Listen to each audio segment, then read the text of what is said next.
Nous revoilà après une méditation transorientale de la semaine dernière qui n'a abouti à rien, hélas. Oh. Ouais, j'ai pas réussi. Pas possible. Et pourtant, j'ai pris des trucs pour m'aider à planer, tu vois. Ah, bah, je préfère pas que tu racontes. Oui, pas parce que... pas à l'antenne. Mais ça n'a rien fait. Hein. Bon. Chacun à son niveau après. Alors, de quoi on parlait aujourd'hui? On va essayer de donner des indications aux gens pour essayer justement d'y arriver. À planer. Ouais. Ah, tu vas citer toutes les drogues possibles et inimaginables? Non, on est d'accord. Pas ici, pas sur cette chaîne. Ok.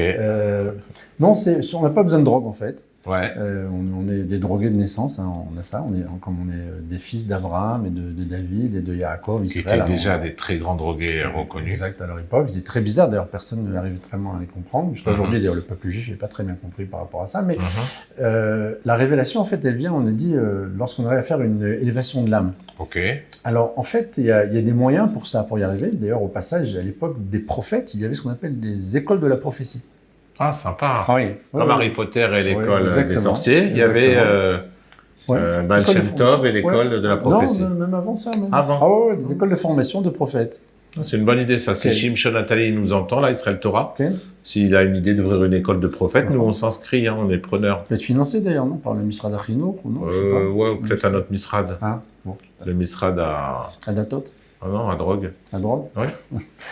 Il y a, en fait, ce qu'on a expliqué au tout départ, qu'on a dit quand quelqu'un nomme son fils ou sa fille, lorsque quelqu'un, d'ailleurs tu me l'as dit tout à l'heure en antenne, va à droite ou à gauche, il a une inspiration, il a une intuition. Oui. C'est comme ça qu'on dit? Ouais. C'est quoi l'intuition en fait? C'est de la névoie, quoi. C'est de la prophétie. C'est de la prophétie. Ouais. Et on a tous des intuitions en fait, hein, si on est conscient. À différentes périodes de notre vie, parfois souvent, moins souvent, des gens plus, d'autres moins. Et en réalité, on y arrive en justement se détachant un petit peu du monde. D'accord. Tout en y restant. Oui, on va se sans détacher. Drogue. Oui, d'accord. Sans drogue. Tu parlais tout à l'heure de substance, non, pas besoin de substance. Et tu parlais de film aussi, pas besoin de film. Non, d'accord. On se détache comme ça, quoi. Par contre, on peut faire de la musique. La musique, ça permet de détacher? Oui, de la vraie musique. Oui. Pas la musique, quand ils mettent souvent dans les mariages. Non. Avec le... Ah, t'aimes pas? Non, j'ai du mal. La musique juive, la musique profonde, il y a des musiques très très belles. Vea filou beasta. Par exemple. J'aime beaucoup cette chanson. Ah, voilà, je ne l'ai pas encore compris, c'est en hébreu, mais j'aime bien les... Bon, on fera la traduction après en montage, je t'explique. Merci. Ça. Et alors, ce qui se passe, c'est que, je donne un exemple, il y a donc, dans l'école des prophètes, souvent, ils utilisaient ces systèmes-là de musique. Et par rapport à ça, ils commençaient à rentrer dans cette situation de trans. Je vais donner un autre exemple. David Ameller. Encore une fois, garçon sérieux, on n'a que des bonnes références. Hein, très sérieux, très sérieux. Vraiment très bien. On a eu que des bonnes...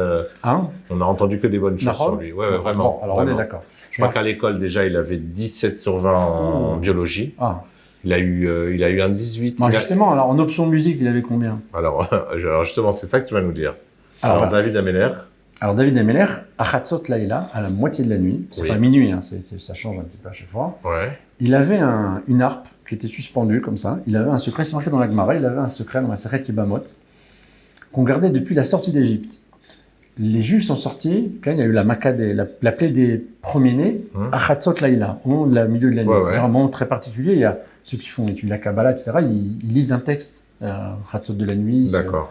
Qui se lamente sur la destruction du temple, etc. Pour avoir une idée, c'est vers quelle heure aujourd'hui, par exemple? Aujourd'hui, c'est 12h41, minuit 41, un truc comme ça, 45, entre 40 et 45 à peu près. C'est l'ouverture des boîtes, quoi. Ouais, voilà. Alors, c'est aussi de la musique, mais c'est pas le même... Non, c'est pas le même truc. Non, ils font pas. Bon. Des fois, il y a de la trance aussi, mais... Ah oui, bien sûr, mais pas la même. Non, on parle pas de la même. Et alors, la harpe se mettait à jouer avec le vent du nord, c'est marqué là-bas dans la Gemara. De la même façon, c'est ce qui s'était passé, le roi artsphonique, le vent du nord a commencé à souffler lorsque les Juifs sont sortis d'Égypte, lorsqu'il y a eu la plaie des premiers-nés, etc.